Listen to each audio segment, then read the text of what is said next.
Last দুদিন ধরে গাড়ি চালিয়ে জীবন এখন বেহাল। পাহাড়ে গাড়ি চালাতে এত এনার্জি লাগে, আগে জানতামই না। তারপর মেন অসুবিধা চিনি আর টিনটিন। ওদের সময় মতো খাওয়ানো, ওদের টেক কেয়ার করা একদমই সহজ নয়। কিন্তু যদি আমাকে গাড়ি চালিয়ে একদিন লাদাখ যেতে হয়, তাহলে শুরুটা ছোট ছোট করেই করতে হবে। তাই আজ সমুদ্রপৃষ্ঠ থেকে ৭,০০০ ফিট উপরে ভারতবর্ষের হাইয়েস্ট রেলওয়ে স্টেশন ঘুম রেল স্টেশনে ওঠার সাহস করতে চলেছি আমি, তাও আবার প্রথমবার।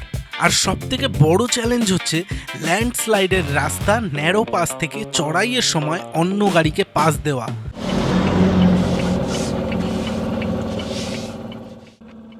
793, অলমোস্ট 800 কিলোমিটার গাড়ি চালিয়ে 3 দিন আমি পুরো টায়ার্ড। আমার ফেস দেখে হয়তো বুঝতে পারছো যে অবস্থা খারাপ, পা ব্যথা হয়ে গেছে। বাট 20 টাকা করে পিস চাইছে।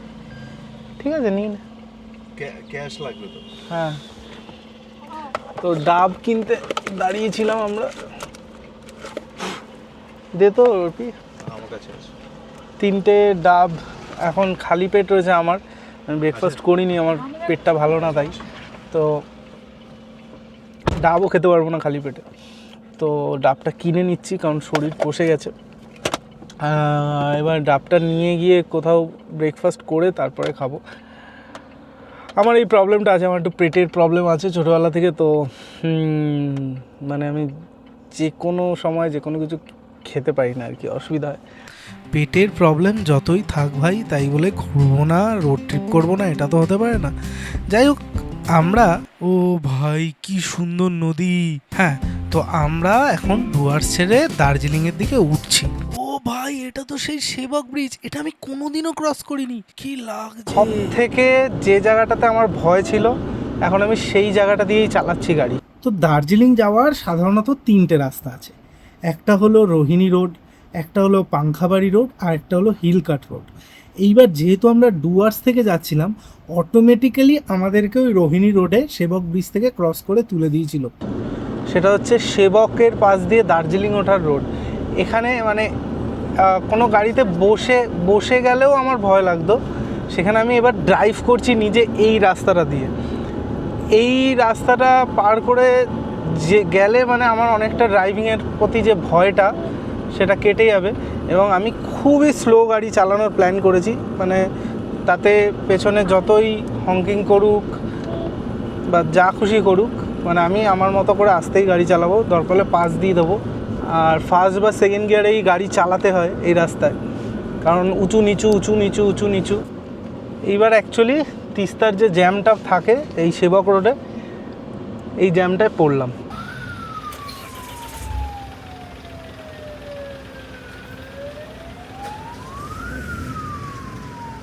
এই জ্যামটার তো ভয় আছে ভাই, এই জ্যামটায় পড়লে 2-3 ঘন্টা পুরো শেষ হয়ে যায়। আর রাস্তার অবস্থা খুবই খারাপ।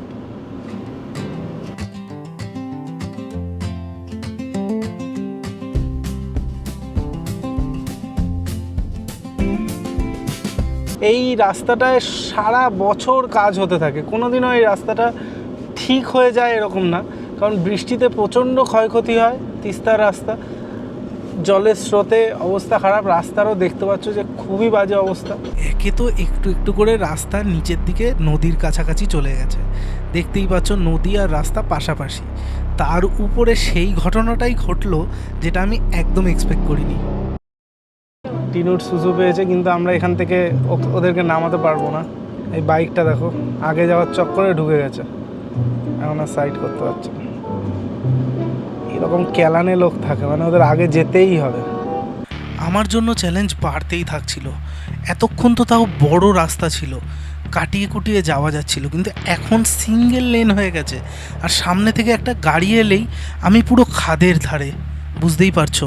আর চ্যালেঞ্জ তো তখন শুরু হলো যখন দার্জিলিংয়ে ওঠা শুরু করলাম।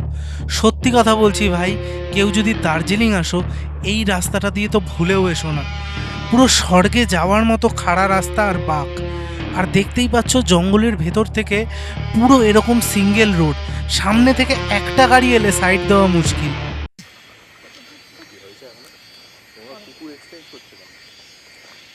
ওরা করছেই না টয়লেট। এমন এক জায়গায় আটকে আছি যেখান থেকে পেছনে যাওয়ার কোনো উপায় নেই, এমনকি আমি আমার গাড়িটাকে ঘোরাতেও পারছি না। সব থেকে বেশি ভয় লাগছিল যে অর্পিতা আর অতনুকেও জেনে শুনে এরকম একটা সিচুয়েশানে আমি নিয়ে এসেছি। সাথে চিনি আর টিনটিনও আছে। চারিধারে এত সুন্দর পাহাড়, সিনিক বিউটি, কিন্তু আমি গাড়ির স্টিয়ারিং থেকে হাতই সরাতে পারছি না। আর ঠিক এই ভয়টাই পাচ্ছিলাম, সামনে একটা গাড়ি আর আমাকে খাড়াতে ব্রেক মেরে দাঁড়িয়ে থাকতে হবে একটা গাড়িকে পাস দেওয়ার জন্য। কিন্তু মনে অনেকটা সাহস জোগালাম আর মনে করলাম যে এবার আমাকে ঘুম রেল স্টেশন অবধি পৌঁছাতেই হবে, যাই হয়ে যাক। যখন একটা গ্রামের মধ্যে এলাম তখন একবার মনে হলো যে কোনো একটা ড্রাইভার খুঁজে নিই যে আমাদেরকে ঘুম রেল স্টেশন অবধি তুলে দেবে, কিন্তু আমার এই চওড়া গাড়ি নিয়ে সেখানেও দাঁড়াতে পারলাম না। কিছুক্ষণ পর হাঁপ ছেড়ে বাঁচলাম, পরিস্থিতি একটু উন্নতি হলো। পাশে ব্যারিকেড দেওয়া, তাই খাদে পড়ে যাওয়ার ভয় আর রইল না। আর অফুরন্ত মেঘ ছুঁয়ে যাচ্ছে পাহাড়ের কোল, এইটা দেখে বুকে একটু জল এলো। দেখতে দেখতে আমরা পৌঁছালাম ভারতবর্ষের সর্বোচ্চ রেল স্টেশনে। আমরা ফাইনালি ঘুম রেল স্টেশনে ঢুকেছি, মানে দার্জিলিংয়ের ঘুম। দার্জিলিং আলটিমেটলি আমি গাড়ি চালিয়ে এসেছি, এর থেকে আনন্দের আর কী হতে পারে। মানে কোথায় ভেবেছিলাম ডুয়ার্স যাব, কোথায় নর্থ বেঙ্গলের দার্জিলিংয়ে চলে এলাম, কী করছি আমরা গাড়ি নিয়ে এসে কিছুই বুঝতে পারছি না। ঘুম স্টেশনে এসে সুখিয়ার রাস্তায় ঢুকে আমরা এখন বিকেল 4টে বাজে, এখন একটু খাবার খাবো। এখানে একটা ছোট্ট হোমস্টেতে আছে, এখানে একটু মোমো টোমো খাবো, কারণ সকাল দিয়ে ব্রেকফাস্ট আমি করিনি। আর এদের কারবার দেখো, দুষ্টুমি করছে। এই যে টিনটিন, চিনি,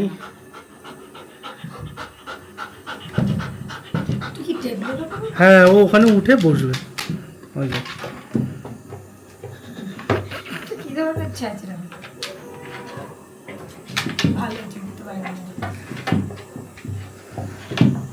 নামিয়ে দে, নামিয়ে দে।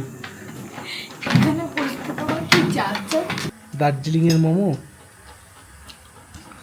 দার্জিলিংয়ের মোমো, যে দার্জিলিং মোমো আমরা মধ্যম গ্রামে বসে মোমো থেকে অর্ডার করে খাই। ওখানে একটা মেনু আছে দার্জিলিং মোমো, অ্যাকচুয়াল দার্জিলিং মোমো দার্জিলিংয়ে এসে খাচ্ছি। প্রবলেম হচ্ছে আমরা ছোট ছোট হোমস্টে তো পেয়েছি, কিন্তু এখানে চিনি টিনটিনের সুসু করার জায়গা নেই। এবার যদি ঘরে করে দেয় খুব প্রবলেম হবে। আর এখন বিকেল 5টাও বেজে গেছে, এবার সন্ধেও হচ্ছে, আর আমাদের রুমও খুঁজতে হবে। এখন সুখিয়া পুকুরিতেই আমি দেখছি যে কিছু পাওয়া যায় কিনা। পাপা আমি আমি আমি আমি দেখবো একটা ঘরটা পাওয়া যায় কিনা, আমি বেরিয়ে দেখবো পাপা। ফিরে পেয়েছি মনে হয়।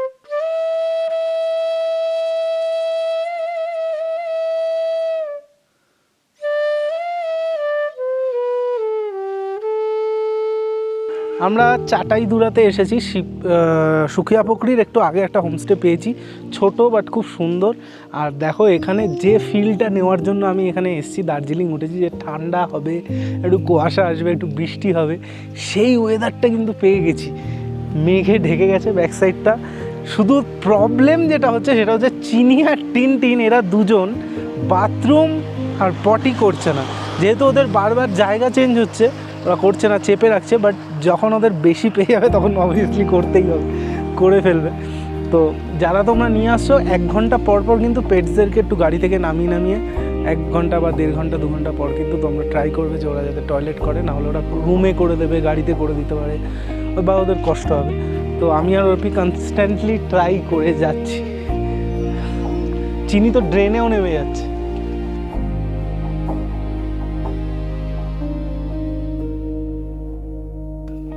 আমরা যে ছোট্ট একটা হোমস্টেতে রয়েছি, সেখানে টিনু কোথায় দেখো, টিনুকে খুঁজে পাওয়া যাচ্ছে না ঘরে। টিনু টিনু কই, টিনু কই, টিনু এখানে নেই, টিনু ওখানে নেই। এই একটা হাত দেখা গেছে, টিনু কোথায়? এই যে টিনু, তুমি খাটের নিচে ঢুকেছ? হ্যাঁ, তোমার প্রিয় হয়েছে জায়গাটা? প্রিয় হয়েছে খাটের নিচটা? প্রিয় হয়েছে তোমার? মাম্মা, আমাদের যে রিসর্টটা, হোমস্টেটা দেখাই জানলা থেকে, দেখো মেঘ ঢুকছে।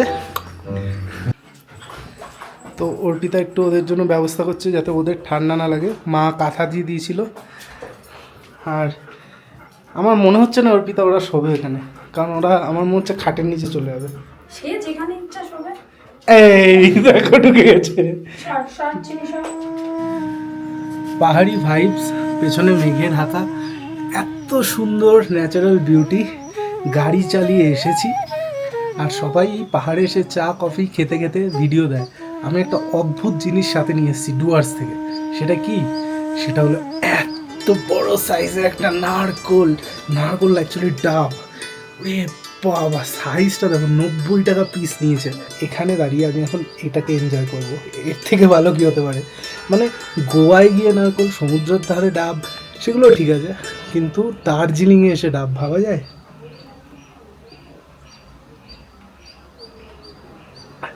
মনটা জুড়িয়ে যাচ্ছে।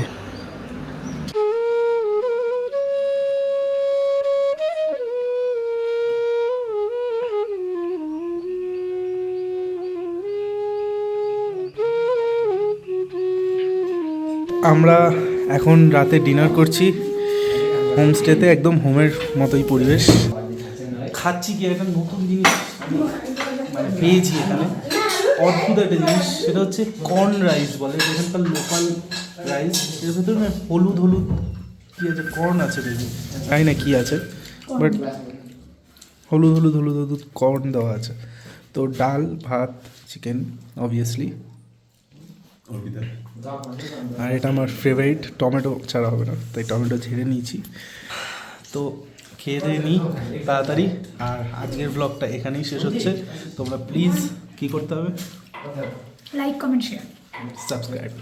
দেখা হচ্ছে পরের ভিডিওতে। টাটা।